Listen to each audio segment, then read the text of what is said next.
You're listening to Catholic Chicago. Ahead, the Archdiocese of Chicago brings you programs about the people, events, and issues that touch our lives. Thanks for letting us be part of your morning. Now again, Catholic Chicago.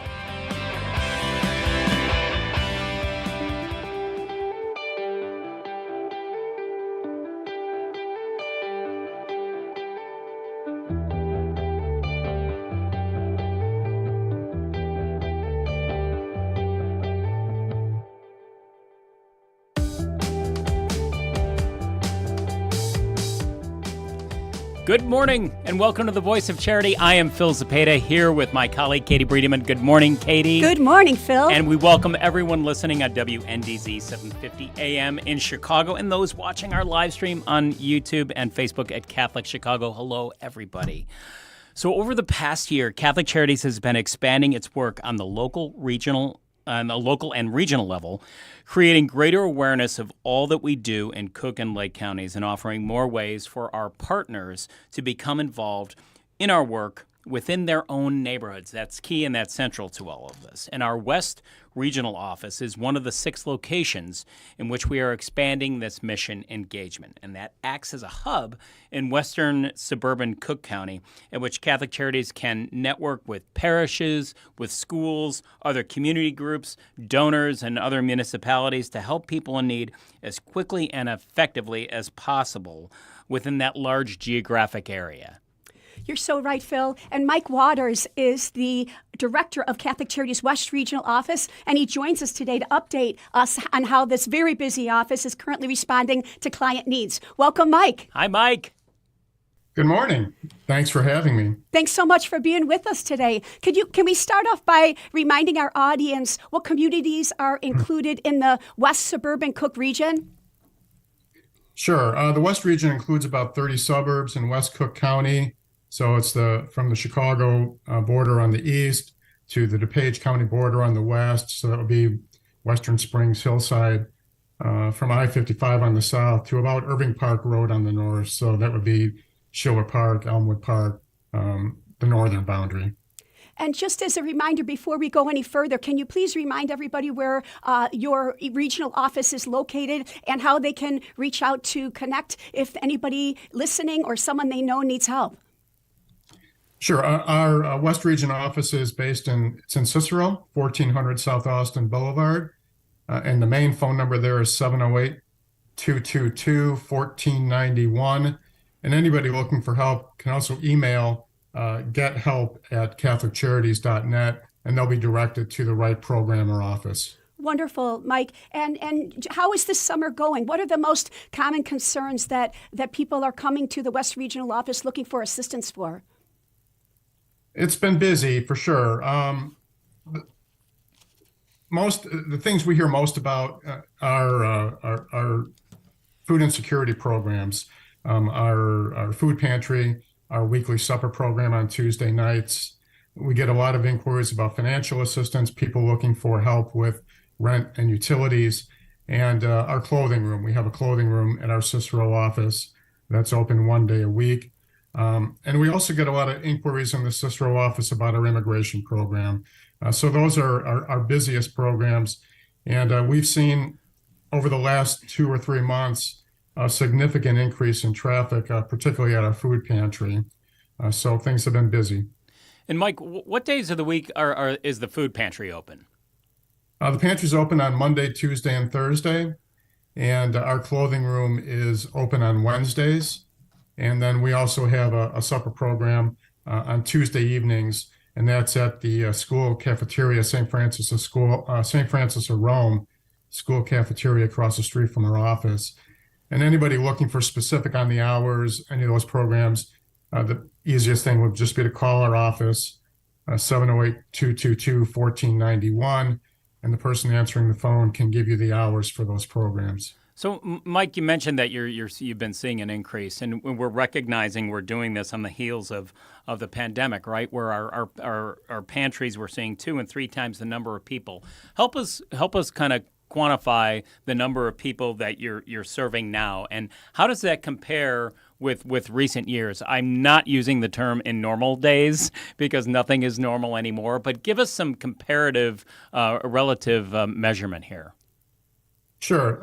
So as you mentioned, Phil, when the pandemic hit, we immediately saw a dramatic increase in people coming to the food pantry.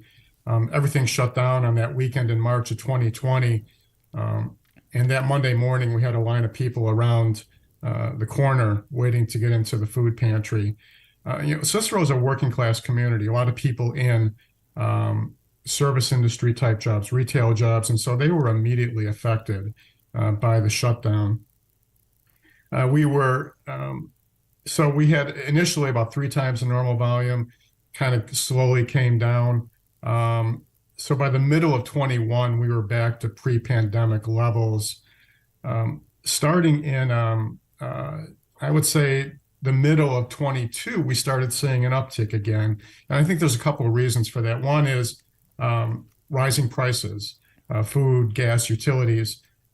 A lot of our clients are working poor, people who have jobs, often more than one job, often without benefits, and they're struggling to make ends meet. And so when groceries cost an extra $50, when gas is over $4 a gallon, that hurts them, because they're having a hard time making ends meet as it is. Another factor was during the pandemic, people got additional SNAP benefits. Those expired. And then we've also seen an influx of migrants in the Cicero area, people part of that wave of asylum seekers who have been arriving from Central America. So I think those 3 things have combined, and we've seen a significant increase again in traffic at some of our programs. So in June and July, we served about 800 families at our food pantry. That's back pretty much to the post-pandemic numbers, and about twice our pre-pandemic numbers. Our supper program on Tuesday nights, when we started it during the pandemic in October 2020, we were distributing about 100 to 125 meals a week. Now we're up to 200 meals a week. And so we've seen a significant increase, and I expect that will continue for a while. Right. It doesn't seem to have any indication that it's going to be slowing down. Very often within Catholic Charities, we talk about treating the whole person and that holistic approach, right, to the spirit and the human being that they are. So that care coordination is a vital part of what you do at the West Regional Office. What other services you've talked about a few of them, but give us a little bit more color around the other services that are provided there in the office. Sure, we have a lot of programs at our West Region office. I mentioned immigration. That's one that's very busy. We have a couple of transitional housing programs, one for homeless families with children. It's called New Hope Apartments. Another one for veterans who are homeless and are about to be homeless. And those are those kind of holistic programs that you touched on, Phil. These are transitional housing programs that not only get these families or these veterans into apartments and help pay their rent for a period of months, but also provide them with casework and case management and counseling to help them become self-sufficient, so that by the time they graduate from the program in 6 months or 9 months, they're on the path to self-sufficiency. And those are very important programs. We have in Berwyn, we have an early childhood center that provides quality child care for low-income families, low-income working families. Very often the cost of childcare is really a barrier to people entering the workforce. If half or more of their money is going to childcare, it makes it very difficult for them. We have a parenting program based in Maywood that helps young mothers improve their parenting skills and puts them on the path to success. So we have a number of programs like that not just meet immediate needs of food or clothing, but also help address the whole person and the family and put them on the path to success. That's just fantastic, and thank you for painting that much more broad picture of the services. Let's get into something that you've touched upon a number of times, is the immigration and naturalization services for a number of folks. How do you assist residents in these particular programs? So we have a caseworker based in Cicero. All of our caseworkers are accredited by the Department of Justice, which is an important consideration. Right on. We provide help with citizen applications, green card applications, DACA renewals, a number of other immigration areas. Very often there are a lot of disreputable attorneys out there that will prey on immigrants. And so getting trusted quality advice and assistance is so important. And our program is one of the best at doing that. Certainly, certainly. And have you established any new programs to assist asylum seekers in the volume of folks that we're seeing there? And if so, what are those types of services that we're offering? We don't have any new programs specific to the West region. Mm-hmm. We have seen, as I mentioned, a significant increase in traffic at a lot of our programs, and part of the reason for that is the influx of new migrants. Catholic Charities as a whole has been very involved in the programs in the effort to welcome and help settle these asylum seekers who have been arriving over the last year or so. We have a team of caseworkers who is working to help get these families into housing and help them get settled, get their children enrolled in school, help the heads of the household find jobs. And then also we've been helping for the families who are arriving in Chicago but moving on to other cities. We have teams that have been helping them with that out-migration. So, and of course, a lot of those families are settling in Cicero and Berwyn, and are coming to our office for the kind of wraparound programs, wraparound assistance that they need to help them get settled here. Mike, you've also mentioned to me before how wonderful your advisory board is, that they've really stepped up during the pandemic to provide assistance and make sure that the children, in your programs received Christmas stockings and, right in the middle of the pandemic. They really stepped up. Can you talk a little bit about what their activities are right now? How many people are on the board and how do people become board members? Yeah, so we have a regional mission board for the west suburbs. We also have a number of regional mission boards throughout the Archdiocese in different regions. They're wonderful. We have about 25 members on our board, and basically they're there to support Catholic Charities programs and get the word out, both to parishes and the secular community about the work we do and the ways that people can partner with us. In the west suburbs, our regional mission board just did a backpack drive where they collected over 300 fully stocked school backpacks for children in our children and families in our programs. They sponsor a Christmas party every year for the children at St. Mary of Cell, the low-income families in the Early Childhood Center. They help get the word out to parishes. They are ambassadors on our behalf, getting the word out to parishes about the programs that we offer and the ways the parishes can partner with us.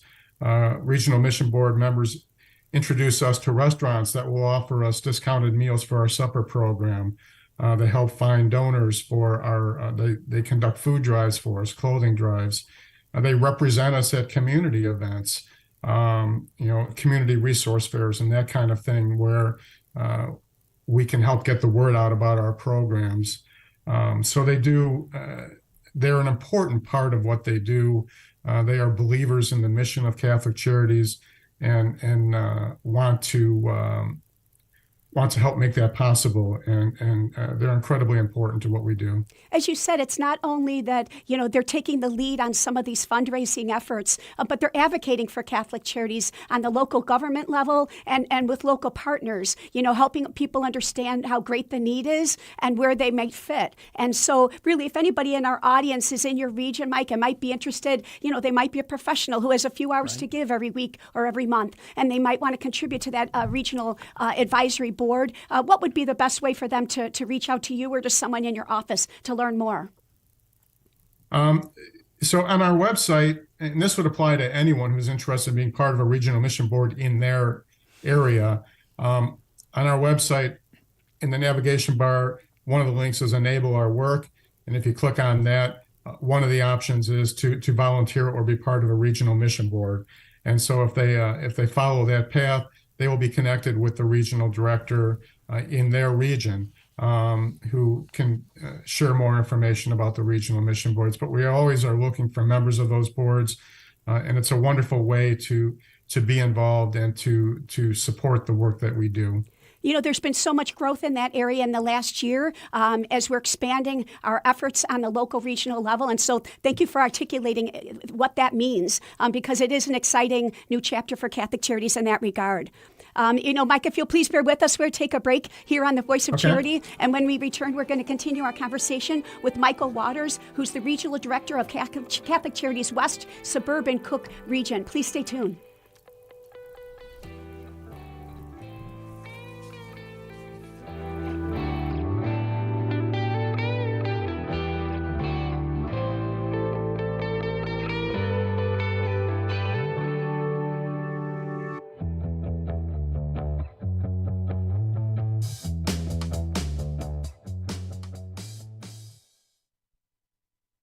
Old bicycle that's not being used? Consider donating it to Catholic Charities Veterans Bike Project of Lake County. Skilled volunteers are refurbishing bicycles to make them safe and ready to be used by veterans to get to and from their new places of work. We also gratefully accept financial contributions that are used to purchase bike helmets and other safety accessories. Our veterans have faithfully served the United States, and now it is our privilege to serve them. For more information on the Veterans Bike Project of Lake County, call 847-782-4219. That's 847-782-4219.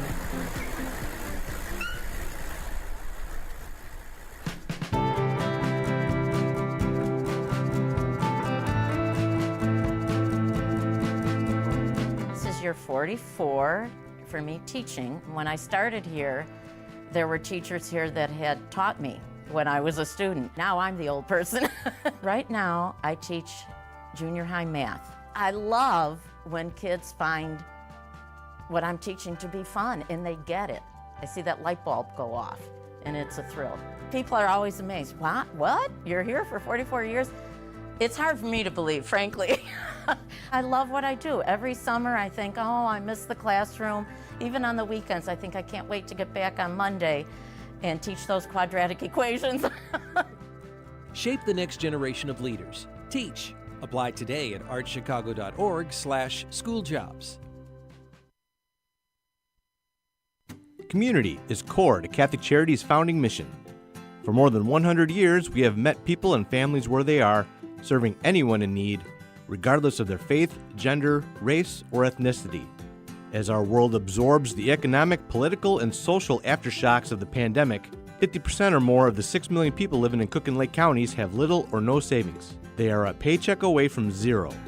We are deeply grateful to everyone in the Catholic Charities community who partners with us to alleviate the suffering of the people we serve and offer them a better path forward.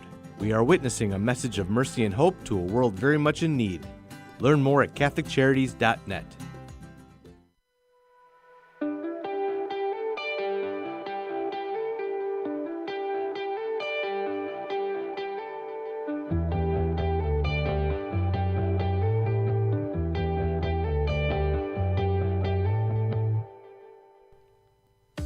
Welcome back to the Voice of Charity. I'm Katie Breedeman here with Phil Zapata today, and it's our great pleasure to have with us as our guest Mr. Michael Waters, who is the Regional Director for Catholic Charities West Suburban Cook Region. He's highly respected, greatly admired across Catholic Charities for his complete devotion to clients and their needs in his very large geographic region. And, you know, Mike, before the break, we were talking about how Catholic Charities programs and services have expanded on the local, regional level to offer more people the opportunity to contribute to our work right in their own neighborhood. And I know that your region also has some wonderful parishes who've been very devoted to Catholic Charities for years, embracing our work, not a couple times a year, but on a weekly or monthly basis. You know, we're hoping that you could kind of share a little bit of detail and help people appreciate how awesome that parish support is. Is that okay with you? Oh, of course. I love talking about our partnership parishes. How about if we start with St. Paul VI Parish in Riverside? They are just amazing, incredibly generous parishioners in that parish, aren't they? They're wonderful. So St. Paul VI is what is a consolidation of what was St. Mary in Riverside, Mater Christi in North Riverside, and St. Hugh in Lyons. And every month they prepare a meal. They're a monthly sponsor of our supper program where the parishioners prepare the meal and bring it over. And that's an enormous help for us. We're distributing 200 meals a week, and it becomes very expensive if we have to order that from a restaurant. So it's a wonderful team collaborative effort on the part of the parish where members of the parish join forces to prepare the meal and bring it over to us. They do a coat drive every winter for us. They do food drives, and so that's truly a parish that believes in putting their faith into action, and we're really grateful for everything they do for us. St. Bernardine in Forest Park is another parish that recently became a monthly sponsor of our supper program. One of the regular volunteers at our supper program is a parishioner at St. Bernardine, and she liked what St. Paul VI was doing. And so they, for the last several months, have been preparing one meal a month for us. You mentioned to me, Mike, in one case, I believe it was St. Paul VI, that one parishioner goes to the trouble of finding a recipe that they think would work, and then they mail it to everybody, and everybody makes the food and then brings it to serve the supper, right? Yeah. Great idea. They want to make sure that everybody's Fantastic idea. It's just so they generous. want to make sure that everybody's preparing the food the right way, so that, it's all similar. I got to tell my neighbors. So they and so everybody will sign up for, okay, I'm going to make the chicken dish, and somebody else is going to make the vegetables, and somebody else is going to make whatever potato or rice or whatever we have. So it's really cool, and they've been doing this for quite some time, and it's a wonderful bonding exercise for the parish too, right? I mean, and so it's terrific. Mike, we got a couple more for you here. So what comes to mind when I say St. Mary Frances of the Five Wounds Parish? How about those folks? They are, so that's a consolidation of St. Francis of Rome, which is the parish right across the street from our office in Cicero, and St. Mary of Celle in Berlin. And St. Francis of Rome, they're our home away from home. They host our supper program on Tuesday nights. And because we don't have the space to do it, we don't have a large dining room. And they have hosted a number of events for us over the years: health fairs, pop-up food distributions, COVID immunization events, because they have the facilities and we don't at our Cicero office. Also, just so many of our volunteers have come from St. Francis of Rome. When we started our supper program in October of 20 during the pandemic, because we recognized the need, it started as a drive-through distribution of prepackaged meals. So the pastor there at the time, Father Paul Stein, who was incredibly supportive, put out the word to the parish that we needed volunteers for this program. We had so many people step forward that we wound up with 4 teams of 8 people each. Oh, wow. Volunteers who they took turns. So each team would volunteer once every 4 weeks. It's a wonderful parish community full of involved people, good people who want to give back, and still many of our volunteers through all of our programs come from St. Francis of Rome, and so they are a true partner of ours. You're home away from Rome. I love a couple more. How about St. Luke and River Forest? We hear they too have been so generous in contributing to your work, Mike. Yeah, so they're actually not consolidated with St. Bernardine, so they're part of that monthly supper sponsorship.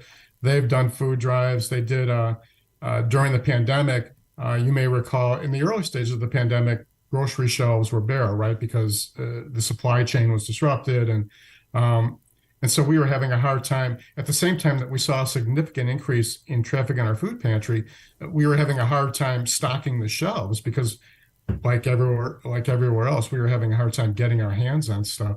And so they did a drive-through food drive for us, where they set up in the parking lot, got the word out to parishes, and people drove through with grocery bags full of food and dropped it off, and we wound up with a truckload of food that got delivered to our food pantry.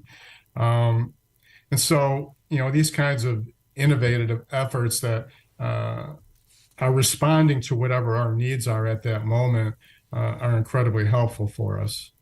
So, Mike, the list goes on and on. You have Ascension Parish in Oak Park. We could talk about this ad nauseum. We want to make sure that we're keeping the clients front and center in mind here with the remaining moments that we have on the show. Who comes to mind when you're asked to profile a client or the people that are being helped and the lives that have been improved after working with you and your staff? What comes to mind, and whose story do you share? Well, I think that one of our programs, I mentioned the transitional housing program for homeless veterans. There was a woman who we met a couple of years ago who she was a veteran. She was working, and her mother died suddenly. The veteran, had the client, she had an adult brother with developmental disabilities. And so her mother had been the primary caregiver. So the client, the daughter, had to become the caregiver for her disabled brother. So the client, she suffered a serious injury, wasn't able to work. When her sick time ran out, she had no income, and eventually found herself homeless because she couldn't pay the rent. She called the VA. They connected her to our Supportive Services for Veterans Families program. We got her into housing, provided her with case management, other kinds of support.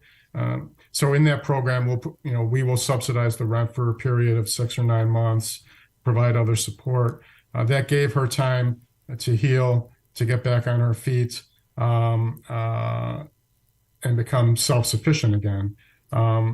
Similar program, we had a single mother, 2 young sons, who was in an abusive relationship, had to leave the home, was homeless. She was living in a domestic violence shelter. Through the New Hope Apartments program, we got her into an apartment, provided her with counseling, financial support, case management, got her children enrolled in a new school where they were thriving. She got a job, was able to get back into school so she could finish her degree. And I think we talked a little bit earlier in this call about programs that not only meet immediate needs, but help people get on the path to self-sufficiency. And I think those are the ones that we're most proud of. And so while, it's not just putting a roof over somebody's head or giving them groceries, but that caseworker who's there with them every step of the way, helping them on the journey, they become friends and they become partners in that journey. And they develop a real bond with the clients, and the clients are so grateful for that support. And I so admire the caseworkers who